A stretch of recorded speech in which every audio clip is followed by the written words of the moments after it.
तो आपको बता दें कि दिल्ली से बड़ी खबर सामने आ रही है और काफी अहम बैठक गृह मंत्री अमित शाह की अध्यक्षता में हुई आपदा प्रबंधन की अहम बैठक जो आज की गई वो खत्म हो चुकी है। और आपको ये भी बता दें कि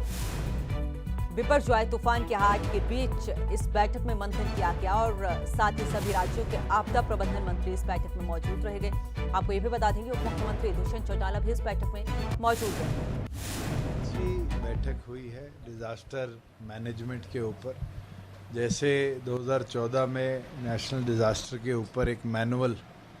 सभी प्रदेशों को केंद्र सरकार ने भेजा था, उसके ऊपर और उसके उपरांत फायर सेफ्टी और कैसे स्टेट डिजास्टर मैनेजमेंट फोर्स बनाई जाए, कैसे उसको और ज़्यादा गैर अप कर गांव लेवल तक आपदा मित्र बनाए जाए, डिस्ट्रिक्ट डिजास्टर मैनेजमेंट को कैसे गैर अप कर टेक्निकल हेल्प दी जाए, इन केस ऑफ लाइटनिंग या फ्लड कैसे अर्ली डिटेक्शन करी जाए, उसके ऊपर केंद्र सरकार ने एक प्रेजेंटेशन दी। और मुझे खुशी है कि हरियाणा ने लगभग सभी जो हमारा डिज़ास्टर कोड था उसको फॉलो करते हुए मापदंड पूरे करे। 2-3 इश्यूज थे जिसके अंदर हमें और अच्छा करना है और हमने एक टारगेट लिया है कि बाय दिसंबर 2023 हम उसको अचीव।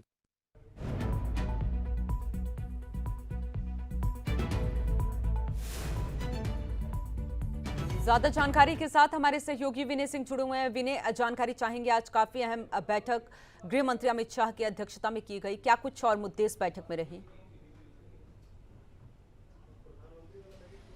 देखिए, सभी राज्यों के मंत्री जिनके पास आपदा विभाग है उनके साथ गृह मंत्री अमित शाह की अध्यक्षता में दिल्ली में बैठक हुई है। चूंकि हरियाणा की बात करें तो हरियाणा के उप मुख्यमंत्री दुष्यंत चौटाला के पास आपदा विभाग है, तो इसलिए दुष्यंत चौटाला हरियाणा की तरफ से इस बैठक में शामिल हुए। इस बैठक में बताया गया कि किस तरह से कोई आपदा आती है तो उसको पहले से भांप लेना, क्योंकि केंद्र सरकार की तरफ से यहाँ पे कई अधिकारी मौजूद थे, तो राज्यों को किस तरह से उस आपदा को पहले से भांप लेना है और उस आपदा के लिए कैसे तैयार रहना है अगर किसी तरह की आपदा आती है। हरियाणा की बात करें तो हरियाणा के उप मुख्यमंत्री दुष्यंत चौटाला की तरफ से बताया गया कि हरियाणा के कई ऐसे ज़िले हैं जहाँ पे फ्लड की समस्या रहती है। फ्लड को लेकर हरियाणा में कई बार देखना पड़ा है कि कई जिलों में फ्लड को लेकर परेशानी आती है। ऐसे में दुष्यंत चौटाला की तरफ से ये भी कहा गया कि फ्लड को लेकर हरियाणा में तैयारियां पूरी रहती हैं। आपदा मित्र हरियाणा में काम कर रहे हैं, यानी कि अलग अलग जिलों के अलग अलग ब्लॉक स्तर पे जो लोग स्वेच्छा से किसी तरह की आपदा में सहयोग करना चाहते हैं, तो हरियाणा के उप मुख्यमंत्री का कहना है कि आपदा मित्र का वो फॉर्मूला लेकर चल रहे हैं ताकि लोग इस आपदा में स्वेच्छा से बाहर आएं और मदद करें। और उन्होंने इस बात का उदाहरण भी दिया कि हरियाणा में कई ऐसे गांव हैं जहां पर लोग स्विमिंग में एक्सपर्ट हैं, जोहड़ में वो स्विमिंग करते हैं, गांव में तैराकी करते हैं, तो ऐसे लोग अगर जुड़ते हैं आपदा के समय में तो उसका फ़ायदा होगा। साथ ही साथ जो डिजास्टर टीमें हैं वो तो मदद करती ही है। तो इस तरह की तमाम तरह की चर्चा दुष्यंत चौटाला की तरफ से हरियाणा के बिहाफ पर इस बैठक में की गई है। तो वहीं गृह मंत्री अमित शाह ने कहा है कि बहुत सी आपदाएं हैं जिनको पूर्व ही जांच लेना भी जरूरी है और अगर पूर्व में ही उस आपदा के बारे में पता चल जाएगा तो समस्या और जो होने वाले नुकसान हैं उनसे काफ़ी हद तक बचा जा सकेगा। तो इस तरह की बातें इस बैठक में हुई है, क्योंकि सभी राज्यों के मंत्री और उनके रिप्रेजेंटेटिव इस बैठक में मौजूद थे, तो सभी ने अपनी बात रखी है। साथ ही साथ जो अधिकारी वहाँ पे मौजूद थे एनडीआरएफ के, उन्होंने भी राज्यों को कई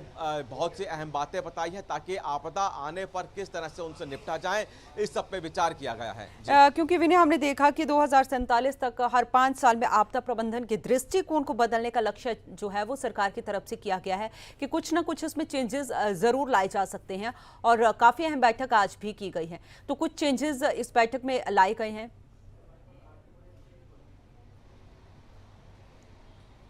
अभी चूंकि चर्चाएं हुई हैं और लक्ष्य रखा हुआ है, जैसे कि हरियाणा के मुख्यमंत्री दुष्यंत चौटाला ने भी वहाँ कहा कि हमने भी लक्ष्य रखा है और उसी तरह से केंद्र सरकार की तरफ से 2047 का, क्योंकि जिस तरह से समय बदल रहा है और तकनीक बदल रही है, तो उसके बावजूद किस तरह से आपदा के समय में इन तकनीक का फ़ायदा उठाया जाए, आपदा में कम से कम नुकसान हो इन तकनीकों की मदद से, या फिर ये कहें कि लोगों के सहयोग की मदद से, ये फोकस रहा है इस बैठक का कि आपदा को किस तरह से पूर्व अनुमान किया जाए, अगर आपदा आती है तो उसमें नुकसान कम से कम हो। ये तमाम बातें इस पर चर्चा हुई, तो इसलिए एक लक्ष्य रखा गया है और उस लक्ष्य को अचीव करना ही यहाँ पे बैठक का मुख्य मुद्दा रहा कि किस तरह से इस लक्ष्य को अचीव करने के लिए राज्य सरकार मदद कर सकती है, केंद्र सरकार क्या सहयोग कर सकती है, क्योंकि नई नई टेक्निक आ रही है। हर रोज हम देखते हैं कि तकनीक बदल रही है, हर क्षेत्र में नई नई टेक्निक हर क्षेत्र में आ रही है, तो आपदा से इन तकनीक के जरिए कैसे निपटा जाए, ये भी इस बैठक में बातचीत की गई। चलिए, बहुत बहुत शुक्रिया विनय तमाम जानकारी के लिए।